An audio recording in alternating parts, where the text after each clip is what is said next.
আজিৰে পৰা আৰম্ভ হৈছে নিখিল ভাৰত ট্ৰেড ইউনিয়ন কংগ্ৰেছৰ পঞ্চদশ অসম ৰাজ্যিক সন্মিলনৰ ভাৰত চৰকাৰৰ নব্য উদাৰবাদী শ্ৰমিক বিৰোধী নীতি জনবিৰোধী আৰ্থিক নীতিৰ বিৰুদ্ধে দেশজোৰা ঐক্যবদ্ধ আন্দোলন গঢ়ি তোলাৰ সংকল্প লয় আজিৰ সন্মিলনে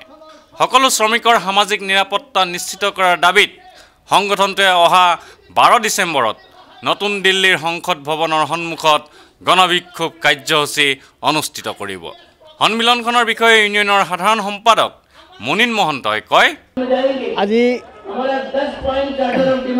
এক মুকলি সভাৰ জৰিয়তে AITUCৰ পঞ্চদশ ৰাজ্যিক সন্মিলন আৰম্ভ হৈছে এই সন্মিলনত আমি দেশজোৰা যি শ্ৰমিক আন্দোলন ঐক্যবদ্ধ শ্ৰমিক আন্দোলন হৈছে এই আন্দোলন আৰু জোৰদাৰভাৱে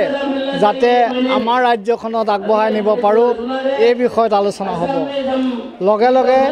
আজি আমাৰ ৰাজ্যখনত যি সমস্যা সন্মুখীন হৈছে কোচ ৰাজবংশী চুতীয়া মৰাণ মতা কেইসকলে জনজাতীয়কৰণ দাবী কৰা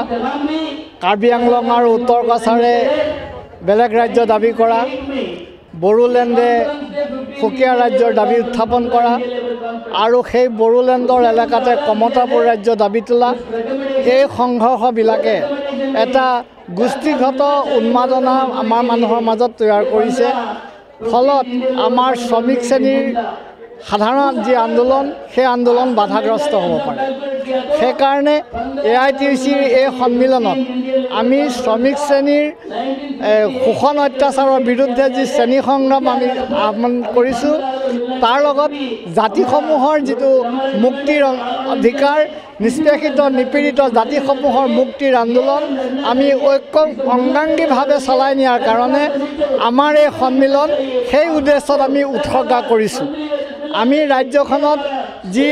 শোচনীয় অৰ্থনৈতিক পৰিস্থিতি তৈয়াৰ হৈছে চৰকাৰৰ বিভিন্ন বিভাগত যি দুৰ্নীতি হৈছে হত্যা লুণ্ঠন যি মানে অৰাজকতা হৈছে নাৰীৰ মৰ্যাদা ৰক্ষা কৰাটো হানিকৰ হৈছে এই পৰিস্থিতিত আমি ঐক্যবদ্ধ এই শ্ৰমিক আন্দোলনটো শক্তিশালী কৰাৰ কাৰণে আমি এই সন্মিলনত আমি আলোচনা কৰিম তদুপৰি সন্মিলনে দেশৰ বাস্তৱ পৰিস্থিতিৰ ওপৰত বিশদ আলোচনা কৰি ঐক্যবদ্ধভাৱে ব্যাপক আন্দোলন কৰাৰ সংকল্প গ্ৰহণ কৰে ভিডিঅ' জাৰ্নেলিষ্ট সুশান্ত দাসৰ সৈতে অমৰদীপ গগৈ সেন্টিনেল নিউজ গুৱাহাটী